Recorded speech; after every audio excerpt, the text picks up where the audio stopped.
जून 1984 से कुछ दिन पहले दिल्ली के एक सिक्योर रूम में कुछ फाइल्स टेबल पर रखी थीं और इन फाइल्स के अंदर लिखी लाइंस ने देश की तकदीर बदलने का सिग्नल दे दिया था। सवाल सिर्फ एक था, क्या ये सिर्फ लॉ एंड ऑर्डर का क्राइसिस था या एक ऐसा डिसीजन जो भारत की कम्युनल हार्मनी को हमेशा के लिए हिला देगा। 1980s के शुरुआती सालों में पंजाब जल रहा था। असैसिनेशंस, टारगेटेड किलिंग्स और पॉलिटिकल इंस्टेबिलिटी ने स्टेट को फ्रैक्चर कर दिया था। इस सब के बीच एक नाम बार बार इंटेलिजेंस रिपोर्ट्स में उभर कर आ रहा था, जरनैल सिंह भिंद्रनवाले। उनका इन्फ्लुएंस सिर्फ रिलीजियस नहीं, पॉलिटिकल और मिलिटेंट डायमेंशन ले चुका था। इंडियन आर्मी के सीनियर प्लानर्स को इंटेलिजेंस ब्यूरो और स्टेट एजेंसी से लगातार इनपुट्स मिल रहे थे। रिपोर्ट्स कहती थीं कि अमृतसर के श्री हरमंदिर साहिब कॉम्प्लेक्स के अंदर हेवी आर्म्स स्मगल किए गए हैं। Automatic weapons, LMGs, fortified positions और ट्रेन्ड मिलिटेंट्स। ये सिर्फ प्रोटेस्ट नहीं था, ये एक आर्म्ड बिल्डअप था। लेकिन प्रॉब्लम सिर्फ सिक्योरिटी नहीं थी।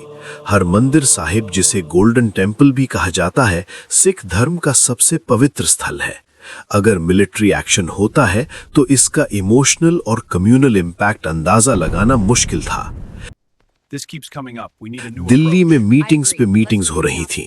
प्राइम मिनिस्टर इंदिरा गांधी के एडवाइजर्स, होम मिनिस्ट्री ऑफिशियल्स और आर्मी लीडरशिप, सबके पास अलग अलग इंटेलिजेंस ब्रीफ्स थे। कुछ रिपोर्ट्स कहती थीं कि मिलिटेंट्स ने कॉम्प्लेक्स के अंदर बंकर्स बना लिए हैं। कुछ इनपुट्स ये भी वार्न कर रहे थे कि डिले करने से उनकी स्ट्रेंथ और बढ़ सकती है। एक और क्रिटिकल इनपुट ने प्लानर्स को हिला दिया। इंटरसेप्ट्स और ग्राउंड सोर्सेज के मुताबिक मिलिटेंट्स फॉरेन सपोर्ट और ट्रेनिंग के कांटेक्ट में थे। अगर सिचुएशन कंट्रोल से बाहर गई तो ये सिर्फ पंजाब का क्राइसिस नहीं, नेशनल सिक्योरिटी का इशू बन सकता था। आर्मी इनिशियली रिलक्टेंट थी। सीनियर ऑफिसर्स ने क्लियरली बताया था कि रिलीजियस श्राइन में ऑपरेशन करना लास्ट रिजॉर्ट होना चाहिए। उन्होंने ऑल्टरनेट ऑप्शंस डिस्कस किए, siege, negotiations, water and power cut, political settlement.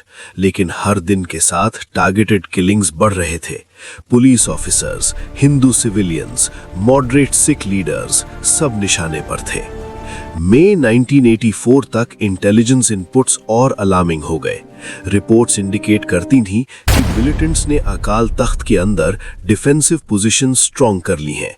Complex के अंदर से स्नाइपर फायर और वेपन स्टोरेज की कंफर्मेशन मिल रही थी। प्लानर्स को डर था, अगर मिलिटेंट्स ने ओपन रिबेलियन का कॉल दे दिया तो पंजाब में सिविल वॉर जैसी सिचुएशन बन सकती है। पॉलिटिकल प्रेशर भी कम नहीं था। स्टेट गवर्नमेंट इफेक्टिवली कोलैप्स हो चुकी थी। प्रेसिडेंट्स रूल वर्क चुका था। दिल्ली पर प्रेशर था कि स्ट्रॉन्ग एक्शन लिया जाए, लेकिन हर डिसीजन के साथ एक शैडो चल रही थी। क्या इससे सिख कम्युनिटी एलियनेट हो जाएगी? क्या कम्युनल फ्रैक्चर्स इररिपेरेबल हो जाएंगे?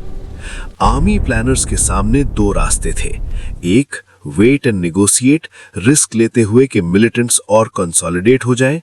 दूसरा, स्विफ्ट मिलिट्री एक्शन, जिसमें सिविलियन कैजुअलिटीज और रिलीजियस सेंटिमेंट्स हर्ट होने का हाई प्रोबेबिलिटी था। 1 जून 1984 को रिपोर्ट्स आईं कि मिलिटेंट्स और आर्म्ड रेजिस्टेंस के लिए फुल्ली प्रिपेयर्ड है। फायरिंग इंसिडेंट्स ऑलरेडी हो चुके थे। 3 जून को पंजाब में कर्फ्यू लगा दिया गया। कम्युनिकेशन लाइंस कट हो गईं और फिर आया वो मोमेंट जब डिसीजन इररिवर्सिबल हो गया। ऑपरेशन ब्लू स्टार लॉन्च किया गया 5 जून की रात। टैंक्स और इन्फेंट्री यूनिट्स अमृतसर में डिप्लॉय हुए। ऑब्जेक्टिव था मिलिटेंट्स को न्यूट्रलाइज करना और कॉम्प्लेक्स को रीगेन करना। लेकिन जो प्लानर्स को सबसे ज्यादा डर था वो भी साथ ही अनफोल्ड हो रहा था। हेवी रेजिस्टेंस मिला, कैजुअलिटीज हुई, अकाल तख्त को सिवियर डैमेज हुआ। ऑफिशियल फिगर्स अलग अलग सोर्सेज में वेरी करते हैं, लेकिन ये क्लियर है कि ऑपरेशन ने देश को झटका दिया। सिख सेंटिमेंट्स डीपली हर्ट हुए और कुछ महीने बाद अक्टूबर 1984 में प्राइम मिनिस्टर इंदिरा गांधी की उनके सिख बॉडीगार्ड्स द्वारा असैसिनेशन ने कम्युनल टेंशन्स को और भड़का दिया। लेकिन जून 1984 के पहली के वो दिन, वो इंटेलिजेंस फाइल्स, वो क्लोज डोर मीटिंग्स, उनमें सिर्फ मिलिट्री स्ट्रैटेजी नहीं बल्कि एक देश की यूनिटी का सवाल था। क्या और ऑप्शंस थे?